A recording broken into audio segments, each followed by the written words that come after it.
SmackDown took place tonight in Oakland, California. Adam Pearce and Nick Aldis were in the ring to start the show. Then Pearce called Gunther to the ring. He walked out, and it was a contract signing for Gunther's match with Nick Aldis at SummerSlam.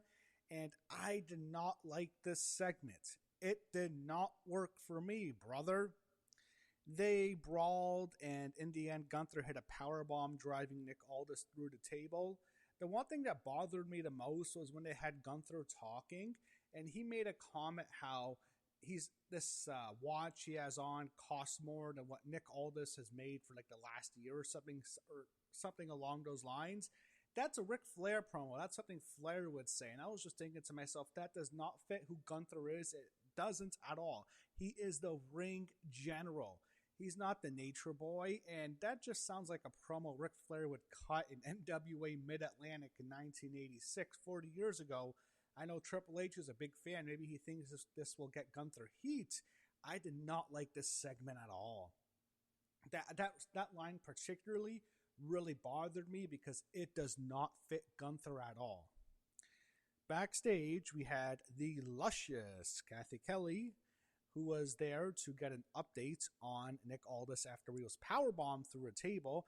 However, unfortunately, Kathy was interrupted by Sami Zayn ranting on how he lost the WWE Championship. He's upset about Cody getting another title, and then he confronts Adam Pearce, demanding a rematch, and instead, Pearce will give him the winner of a Fatal 4-Way match tonight, and the winner of that match would go on to face Sami at SummerSlam, which will be a number one contenders match for the WWE Championship. Brie Bella was in the ring with Paige, and then Fatal Influence came out. Laney Reed, Fallon Henley, and JC Jane all cut brief promos. JC said she wants a shot at the Women's United States Championship. That's Tiffany Stratton. There's another woman who also wants a shot, but we'll get to that later. Anyway, you get Brie Bella and Laney Reed. They had a match, I think a week or two ago, or a couple of weeks ago now on SmackDown. It was not very good. This match wasn't good either, but it wasn't as bad because most of it was covered by the commercial break. Literally 90% of the match was taken up by the commercial. So Brie actually won this time. Afterwards, Fatal Influence attacked them, and then Nikki Bella made the save. Protecting Brie and Paige, she makes a return to the WWE after her injury. She missed WrestleMania because of her injury, and she hit the rack attack to JC. She made a comment calling NXT the minor leagues. I don't know why she had to say that. And then she challenges Fatal Influence to a 6-woman tag team match at SummerSlam. You know, Nikki was looking great. I'm not going to lie. I've never been a big Bella Twins fan, but wow, Nikki Bella, she still got it. She's like 42-year-old and thinks she's dating a 22-year-old guy in the NFL. Yeah, when you look like that, you can.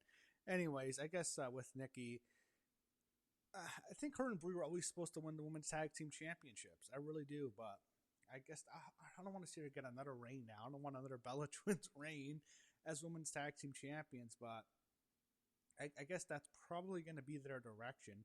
That's probably what she wants to do. Anyways, we got to see more of Kathy Kelly, which was always nice. As she was interviewing Finn Balor, he brought up the 2016 SummerSlam show when he won the Universal Championship, a title that's now defunct.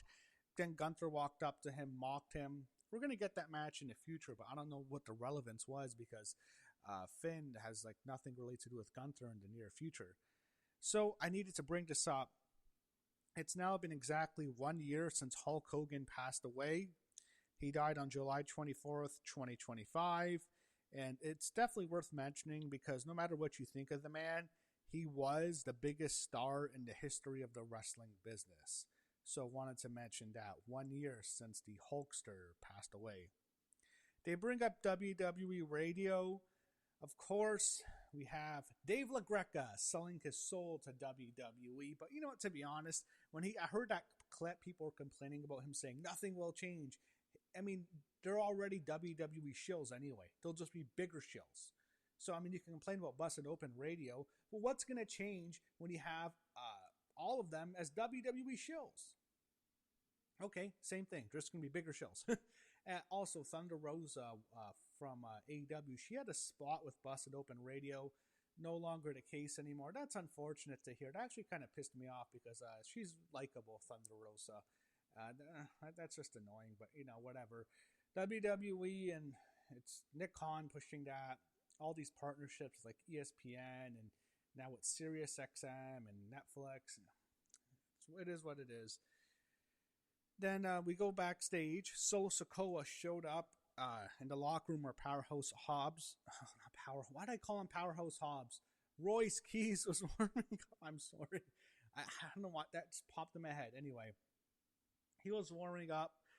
Solo walked up to him, and then LA Knight walked in.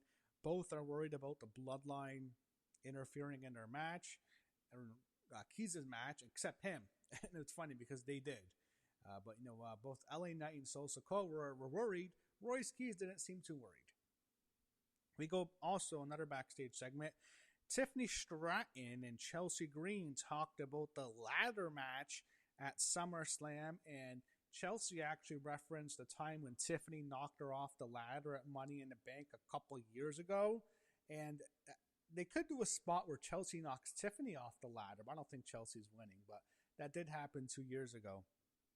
And Tiffany won Women's Money in the Bank, and that set her up because she won the WWE Women's Championship after that when she cashed in on Nia Jax. That was the first SmackDown of last year.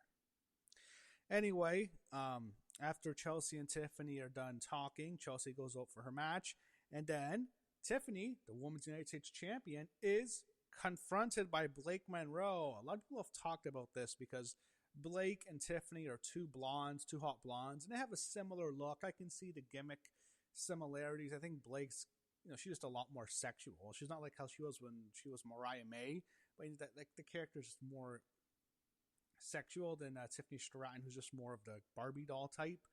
But they're setting up something in the future, and there was a rumor that they were going to have a match together at SummerSlam. I would have liked to seen that, but it got bumped due to the injury with Rhea Ripley. It changed the whole women's card, to be honest. It seems like all the matches they had with the woman were changed because of Rhea's injury.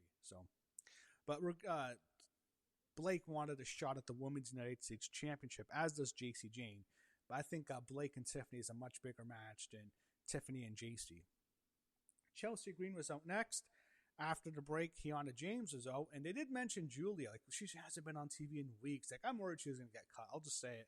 They might do post-cuts after SummerSlam, and I'm afraid Julia's name's going to be on that list. I'm kind of halfway expecting it now. Anyway, you got Kiana James against Chelsea Green. Chelsea won with the Unprettier. She looked great doing it, too. I thought Chelsea looked good tonight. R-Truth talked to Damian Priest backstage. Look, their tag team title reign needs to end now. Cody Rhodes randomly appears, a WTF moment. They're teasing something with Rhodes and Priest. That tells me Cody's probably losing to Punk, and I wouldn't mind him feuding with Damian Priest. I can see Cody pushing for that, and I'd be fine with that. Then Damian says we're sick of the same people being the face of the brand, which I think a lot of fans share that same sentiment, not just the talent. Cody Rhodes is out next. Then CM Punk comes out after him, and I hated it. I hated this segment. Just like it felt so much like the Roman Reigns-Seth Rollins feud. The two main championships, the two main world titles have the same story. It's all about the past. I don't care that much. I don't care about Punk and Cody and all their history. I don't care about Reigns and Rollins and all their fucking history. Okay. With Reigns and Rollins, at least you can say they kind of came in together. With Cody and Punk, it's like there's not as much as you think. I'm thinking, can't we just talk about the future, the now, the why I want to win? I'm sick of talking about the past, indirectly referencing AEW, which I don't need to hear about. The fans don't watch that. They don't really know what much. Like, the fans in the live building are WWE fans. They don't watch AEW. Stop referring to it, and stop, they're trying to get the oohs and ahs from the crowd, like the whole shoot promo stuff. I don't like it. I thought Punk gave a generic promo, and I'm already over this. It's just all about the fucking past. I'm sick of it. It's the same thing with Reigns and Rollins. Maybe that's why your ticket sales have been sluggish this year, WWE. You start thinking about the present, maybe even the future, instead of always going back to the fucking past. I mean, it's like all they're talking about is like 4 or 5 years ago. How about 2026? I don't need to hear about 2022. Anyway, they both say, I'm going to kick your ass at SummerSlam. I didn't like this. Kathy Kelly was backstage. She interviewed Charlotte Flair. Of course, Charlotte's still upset that Alexa Bliss was taken out by Jade Cargill. And there really isn't a resolution to that because you were expecting Charlotte to get revenge for Alexa and face Jade, but that was probably the direction until Rhea just couldn't make it for SummerSlam. I'd like to see Charlotte and Jade in the singles. Why can't they find two other women to be in that match and just have Charlotte and Jade have their own match? Like, I don't like it. I'm not sure if either of them are even going to win anyways. I don't know. I wish they would have just done Charlotte and Jade in a separate singles match because they've been teasing that match forever. Since Jade came into company in like late 2023, I think, they've been teasing Jade and Charlotte for a very long time. And they've had so many interactions. Like, I want to see the match already. I don't, like, what are they going to save it for WrestleMania now? I don't know. Anyway, Charlotte was out next, and Nia Jax was in the ring after the break. No Lash Legend with Nia, by the way. So you got Charlotte and Nia. Of course, we got a fucking commercial on Netflix. I wonder if they shot on each other like they did when they wrestled like almost a decade ago. You know, Nia almost paralyzed Charlotte back in 2017 on like a Raw show. I remember it. She was trying to give her a backbreaker, and like Charlotte almost got fucking paralyzed in the ring. It was crazy. Anyway, Jade Cargill and the baddies, Misha and B-Fab, walked out. Nia was upset with Jade. Jade attacked Charlotte, so Nia gets disqualified 2 weeks in a row. Last week it was Charlotte attacking Jade. This week it's Jade attacking Charlotte. So it wouldn't surprise me if they just give Nia a spot now because she's been screwed over twice and she flipped out afterwards. Jade hit the Jaded onto Charlotte, laying her out for the second straight week. And I don't expect Alexa Bliss back for a while. I think she's taking some time off, and she's a mother. She can take time off. I think Becky Lynch, same thing. She's a mother taking time off. I don't know. But it's not a situation like Bayley where she's done with the company. Bayley's done, guys. Did you hear that news that she got pulled from like a WWE tryout? They know she's done. She gave her notice probably, and why have her still there if she's going to be leaving in a couple months? So no more Bayley, guys. She was emotional at that Saturday Night's Main Event match with Lyra going in. I just knew that was going to be her last match. Anyways, they previewed SummerSlam, the card. Damian Priest was out next. Finn Balor was out next afterwards, and then Trick was out. I think Keys came out during the commercial break. We get the main event, Fatal 4-Way #1 contenders match, Damian Priest, Finn Balor, Royce Keys, Trick Williams. Solo Sikoa came out, then the Usos came out, fought him off, then LA Knight came out, so the four of them all canceled each other out. And Sammy was watching backstage with Johnny Gargano, who was planking, along with Candice LeRae watching. Royce Keys had the match won, but Jacob Fatu cost him. And it ended up with Finn Balor pinning Damian Priest for the win, and Finn Balor is going to SummerSlam to face Sami Zayn, a #1 contenders match, and that is how SmackDown ended. Not a very good show. There was a lot of complaints about Raw about there only being one women's segment, no matches. Here you had 3 women's matches, so I think some of the people complaining we should be a little bit happier now. I think they made it up to you. You got 3 women's segments on 3 women's matches. On the show, and you also had the Tiffany Strand, Chelsea Green segment along with Blake Monroe. So you had a lot of women's segments and matches here. So there's that at least. Anyways, it was better than last week. I thought last week's SmackDown really sucked. This wasn't a bad show. It was just kind of there to me. The Cody Punk stuff didn't do anything for me. I didn't like the Gunther, Nick Aldis stuff. The main event I kind of liked. I'll give it that. There was some stuff on the show I didn't mind. I guess the Nikki Bella return was okay. Sami Zayn was entertaining. So there was stuff, and Kathy Kelly looked nice. But there's some stuff on the show that okay, but it was kind of a middle of the road show. That's how I would describe it.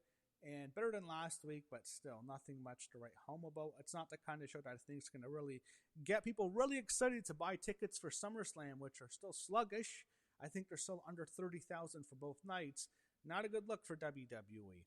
Anyways, that was SmackDown tonight, and I'll just say this again, with the CM Punk Cody Rhodes stuff, along with the Roman Reigns Seth Rollins stuff, WWE, stop worrying about the past.